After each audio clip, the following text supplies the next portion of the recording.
दोस्तों, haunted risk में आप सबका फिर से एक बार स्वागत है। आज की कहानी है बंद दुकान का रहस्य। गांव पुराने चौराहे पे एक दुकान है, खामोश, वीरान और सालों से बंद। उसकी टूटी हुई छत और दीवारों पे चढ़ी काली सी लटें मान लो उसकी बीती हुई वक्त ने उसे जानबूझकर भुलाना चाहा है। कोई नहीं जानता है कि ये दुकान कब और क्यों किस वजह से बंद हुई थी, लेकिन एक बात ये सबको याद है, 60 साल पहले गांव की ये दुकान सबसे व्यस्त जगह पे थी।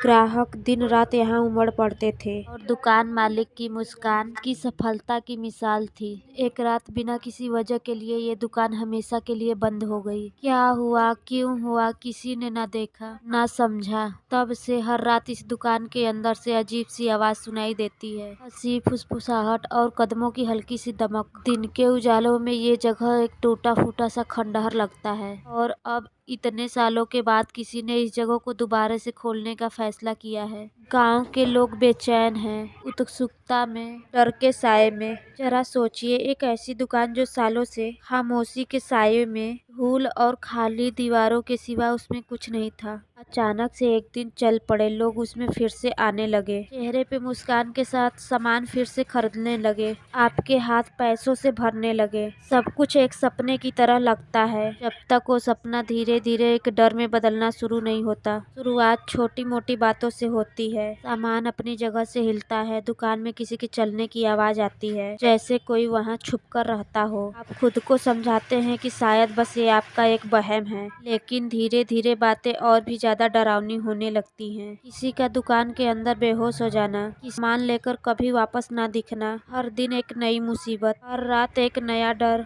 और जब एक रात हिम्मत कर जब आप दुकान के अंदर जाते हैं तो जो देखते हैं उसे देखकर आपके रोंगटे खड़े हो जाते हैं। दुकान के एक कोने से तीखी खराशी सी आवाज फिर से गूंजती है, इस बार ज्यादा करीब, ज्यादा जिंदा। जंग लगे ताले खुलेंगे तो क्या वो राज जो सालों से अंधेरे में दबे थे फिर से सामने आएंगे, या फिर कुछ ऐसा अब तक कहानियों में था सच बनकर सामने खड़ा हो जाएगा। राजू, जो नए मालिक को भूतियों कहानियों के बारे में कुछ ज्यादा पता नहीं था, उनके लिए ये दुकान एक नई शुरुआत थी, अपनी पुरानी जिंदगी के हारों को पीछे छोड़कर नया बनने का एक मौका। राजू ने दुकान साफ की, धूल हटाई, टूटे हुए काउंटर साफ किए और नए सामान से दुकान भर दी। राजू ने दुकान खरीदने के बाद उसका पूरा नजारा ही बदल दिया। वीरान खंडहर को उसने छोटे मॉल की तरह सजा दिया था, साफ सुथरे काउंटर और चमकदार लाइटें, नए सामान से भरे सेल्स। राजू ने गांव में एक नई बात शुरू की थी, फास्ट फूड और इम्पोर्टेंट आइटम का कलेक्शन, जैसे कि Maggi, noodles, chips, cold drink, Korean item.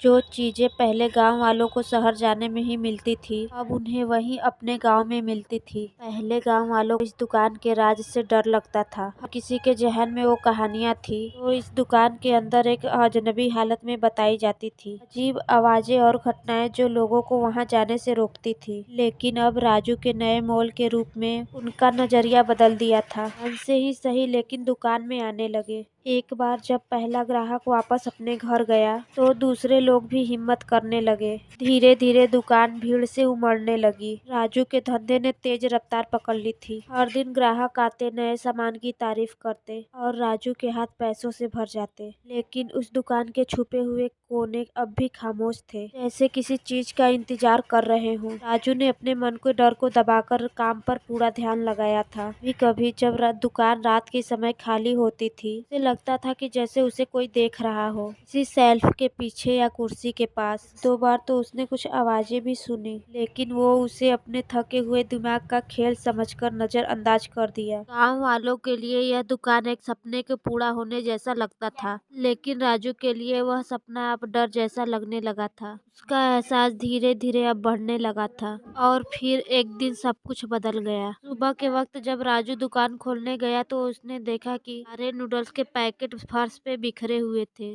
जैसे किसी ने उसे जानबूझकर गिरा दिया है। राजू यह देखकर सोच में पड़ गया कि ऐसा कैसे हो सकता है। दिन भर के बिक्री के बाद शाम का वक्त हो चुका था। राजू ने घड़ी की तरफ देखा, दुकान बंद करने का समय हो चुका था। वो काउंटर पे बैठकर आज का हिसाब कर रहा था। उसकी कमाई वैसे ठीक थी, लेकिन मन में एक सपना था, महीने के कम से कम 2 लाख रुपए कमाने का।